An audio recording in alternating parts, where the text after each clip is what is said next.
Yay! It's finally time for a video about Bakugan Armored Alliance. I have fallen pretty far behind on the new Bakugan lately, partly because I wasn't invited to the Invitational again, and partly because, again, I'm on the East Coast. Although, these things are finally appearing on the East Coast, much to my relief. These are the Bakugan Armored Alliance Bakugear double packs, and they're 13 apiece, and what they contain is a Bakugan Ultra and a set of Bakugear for $13.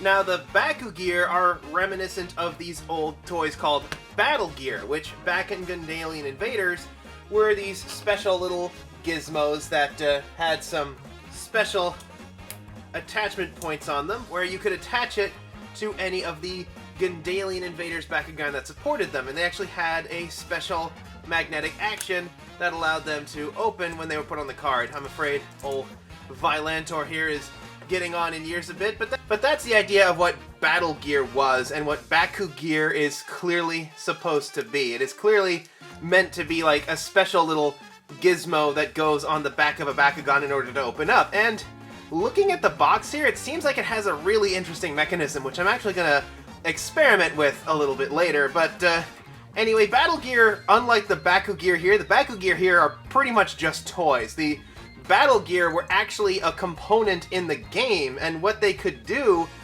was you plunk them down either on the Bakugan or on the card, and they provide a small B power boost, not a massive one, somewhere between like 60 and 100, averaging about 70, which was about as much as you could get out of an ability card as well. This one here is a, oh, it's kind of scratched off, but it used to be 90 points.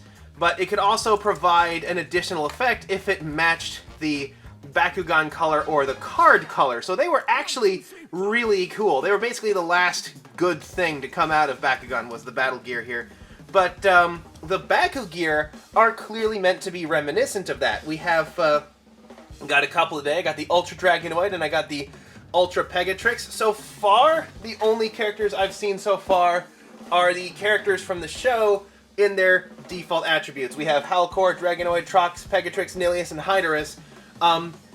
It's cases of 8 is what I've found so far, and each case of 8 contains 3 Dragos and 1 of each of the other characters. So, if you have a favorite main character from the show, you can get their Bakugan with pack-in Battle Gear right away. And these actually strike me as being, like, Harbinger toys. Like, these are the things that come out first to get people ready for that. It's why it's all the characters in their default attributes. I imagine that later sets are going to have the Bakugear as maybe separate components. At 13, that is 2/3 of the way to a 3-pack, so it'll be interesting to see how they handle those. The 5-packs have been reduced to a 4-pack with Battle Gear inside.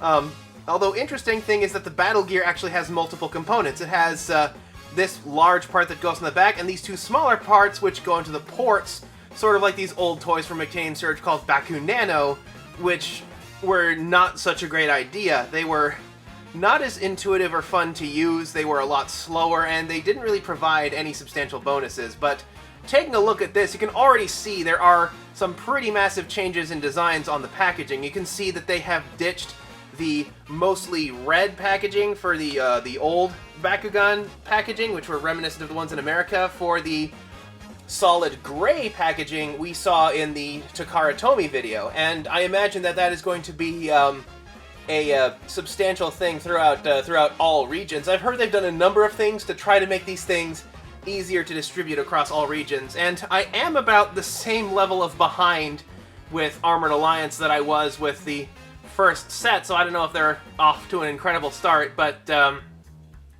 taking a look at this here, there's some interesting stuff going on. I'm seeing a lot more joints. It looks like there's going to be a lot less of the Bakugan that fully open all the way, and a lot more like Pegatrix Ultra, the old Pegatrix Ultra, which required a lot of additional steps. It looks sort of like it's going to be the same with this and with Dragonoid.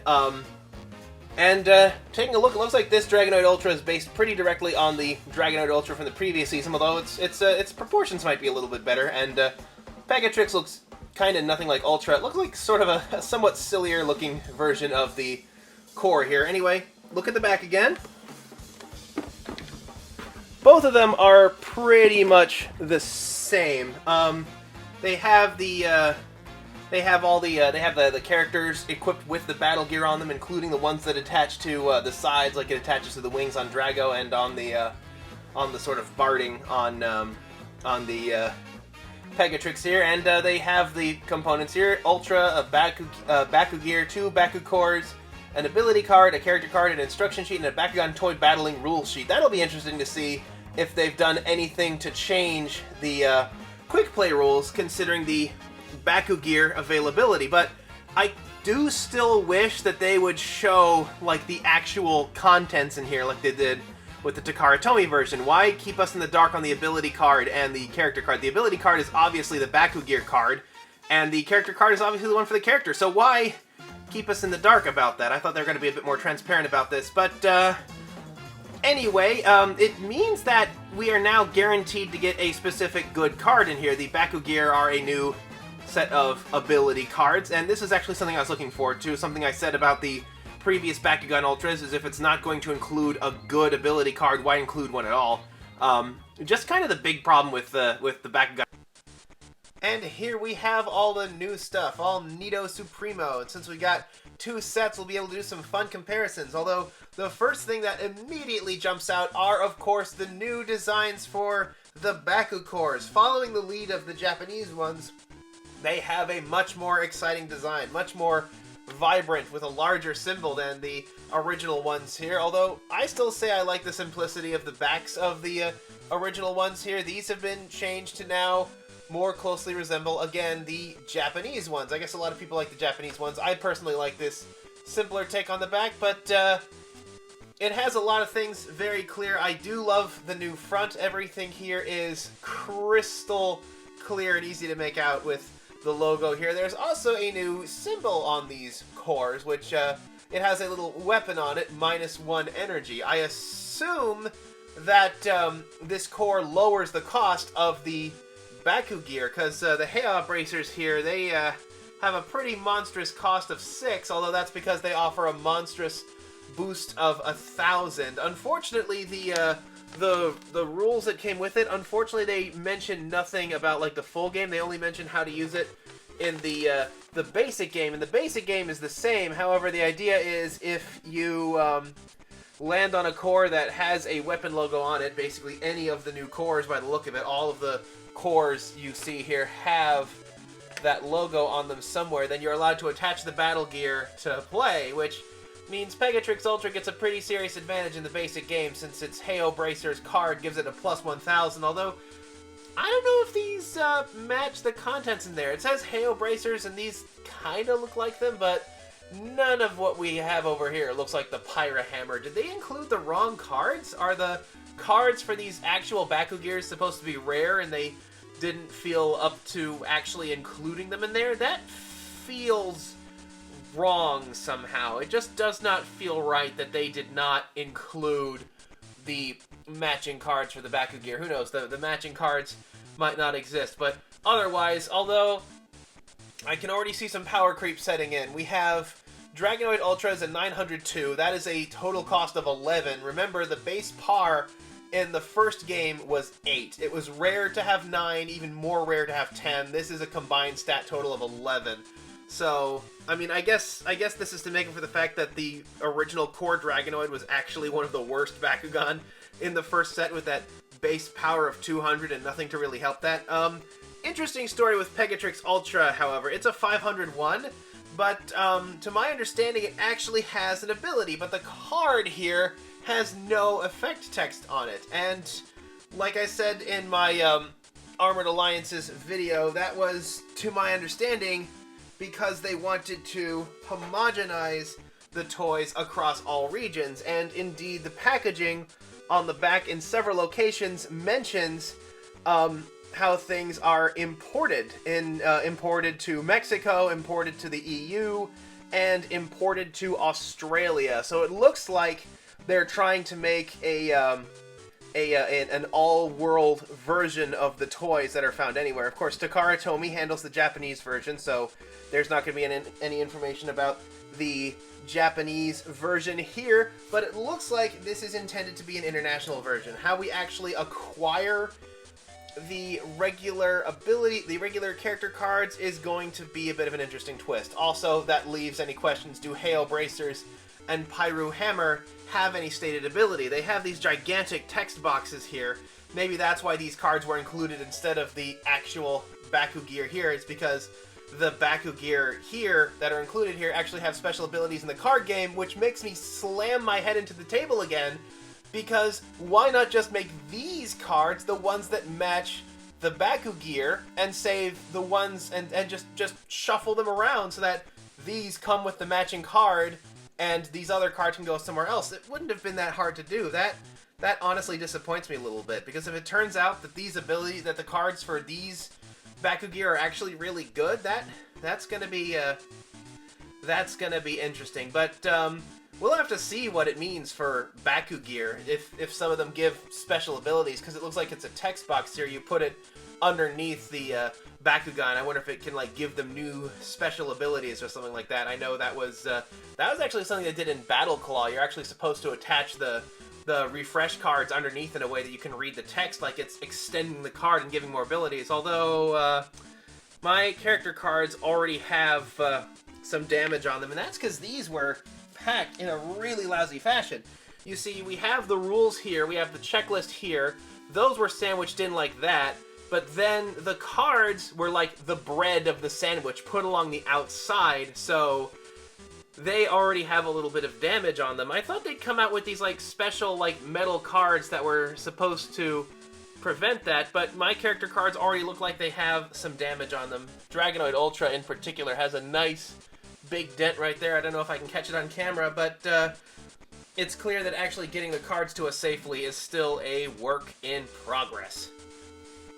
Starting with a close-up on Dragonoid Ultra. Hey, look!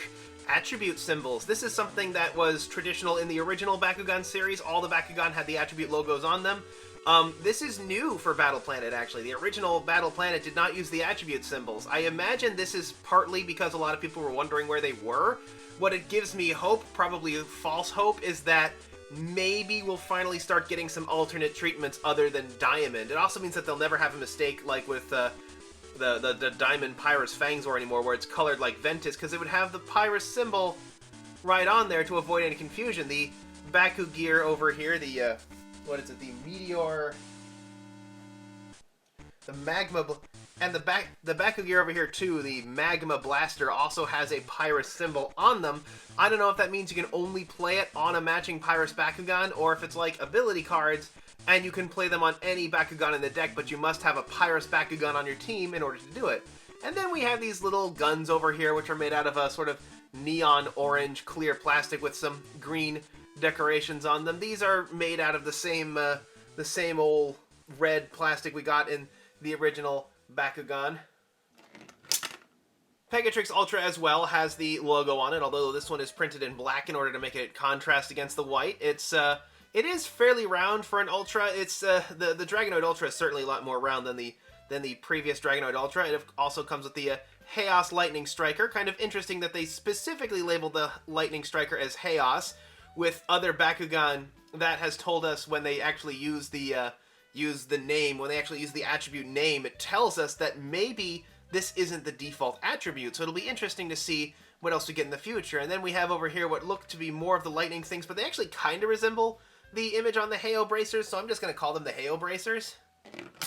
Oh man, I love these things. These are great. Sure, their designs don't seem to be as ambitious, and they don't, like, fully open automatically like a lot of the ambitious Ultra designs we got in the first season, but they are just so much better behaved and user-friendly that I will gladly take it any day.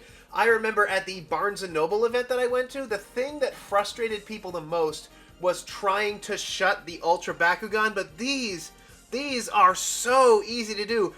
Pegatrix was labeled as a difficulty 3, but it is so darn easy. You just tuck in the head, tuck in the legs, tuck in the wings, tuck in the tail, and it's all done. It takes no time at all. It is a, frankly, phenomenal design. I mean, all of them have some additional transformations, and like I said, they do look a bit chonky compared to some of the more ambitious designs of the original, but like I said, this is clearly designed to be more user-friendly, and boy do I appreciate that. We do have some extra features here, although like I said, because they've added a few of these, they've made the actual base marble design a lot easier to transform back, and that seems to be where their priorities were, and you know what, like I was just saying before, I approve.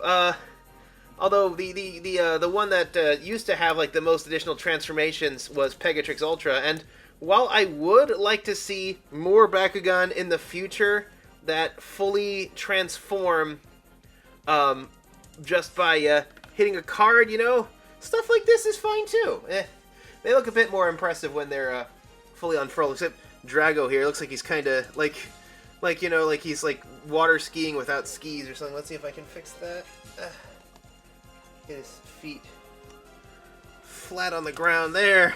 That looks better. Let's start with Dragonoid Ultra here. As you can see, he has a lot in common with the Dragonoid Ultra from the first set, although it looks like the new Dragonoid is made with a slightly darker plastic. He also has a lot more paint detail on here. He's got a lot of orange, a lot of green, a bit less of the minimalism, and he actually has like a nice hinge on there. Otherwise, the two are remarkably similar. They both have a similar posture, although this new Drago has much larger arms. They don't look nearly as silly as this one here. I like the design on this a lot better. I have definitely gotten more attuned to it, and like I said, this one is a lot better behaved, especially if you roll it the way I typically roll it, which is so that it faces you when it unfurls. It never kicked the core when I rolled it that way. It kicked the core like once when I rolled it the other direction, but it is just so much better to behave than this new one. Although I guess, yeah, it's got some more detail in the face as well, although I don't know if I'm a big fan of the orange teeth we have here.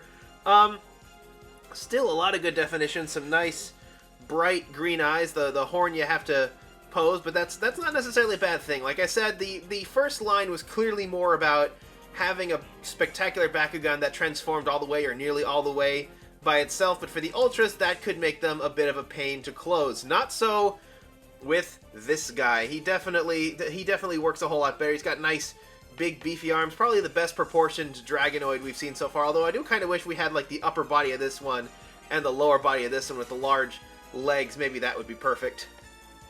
And Pegatrix Ultra, seen with its nice large wings here, although it has a lot less in common with the original Pegatrix Ultra as it does with the regular Pegatrix, at least as far as I can see here. However, one thing I noticed when I was rolling it is that it can still rear up on its hind legs.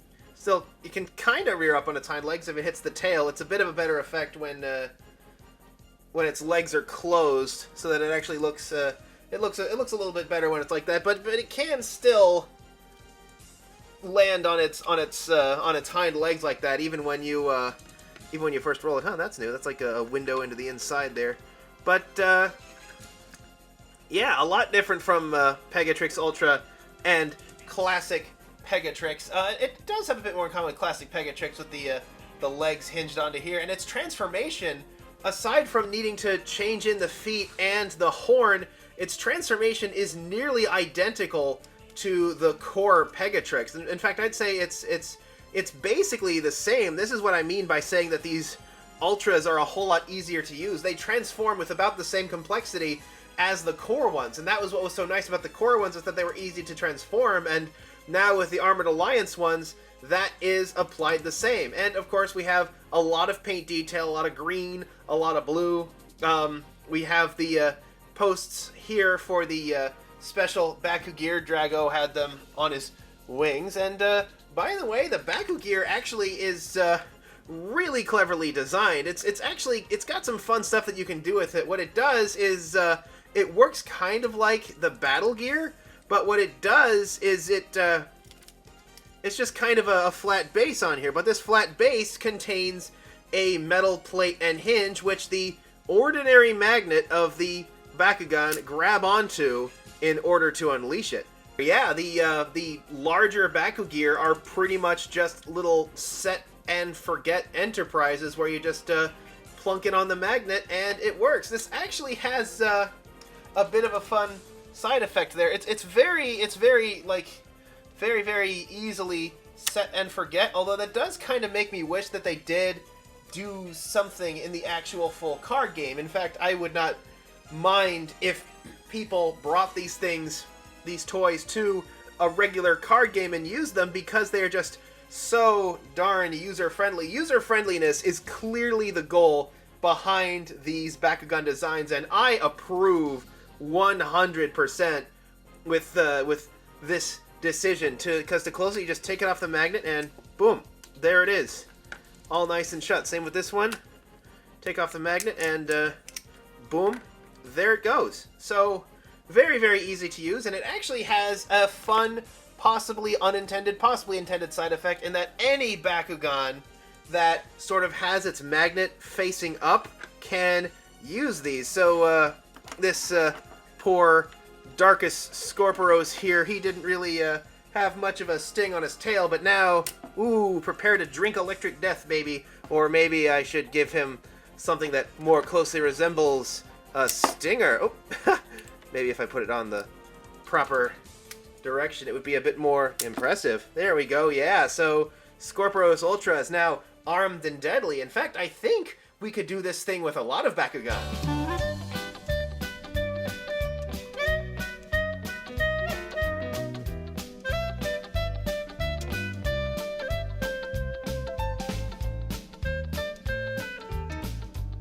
Oh, but that's not all you want to see, is it? You want to see all the extra kibble that they came with, don't you? So, Dragonoid's additional mounting points are on his wings. So we're gonna give him his laser gun, so that he's now a triple threat here, like that. And then with Pegatrix, they mount on her side like they were like a horse's barding or something. Pretty easy. It's a bit like Bakunano. Maybe it doesn't quite have the simple elegance of just being able to plunk it down on the magnet, but there we go. Fully loaded Dragonoid and Pegatrix Armored Alliance Ultra. Ooh. I gotta say, I was actually surprised at just how darn clever these Ultra Alliance, these Bakugear are. Like I said, I wish they actually had an in-game application. If they could have been used as a resource like the Battle Gear, that would have been really cool. Also, what else would have been really cool is if the cards we got actually matched the Bakugear inside. I'm worried that this effect of making everything the international version is going to cost us actually having the matching card on here, and that's otherwise a minor slip up for what is otherwise a very spectacular start to Armored Alliance. Spin Masters won me over with this one. So, yeah, that's our first look at Armored Alliance. I really like it. The Bakugan are great. The Bakugear are very nice and user-friendly. I wish there was more that we could do with them. But as it stands, they are all very simple to use, very quick. And like I said, we'll have to see what comes in the future. Until next time, this is Kodak signing off. Bakugan Brawl, it's a big brawl. Bakugan Brawl is for it all. Bakugan Brawl, standing tall, we're the awesome ones. Powers in our hand, take a stand, saving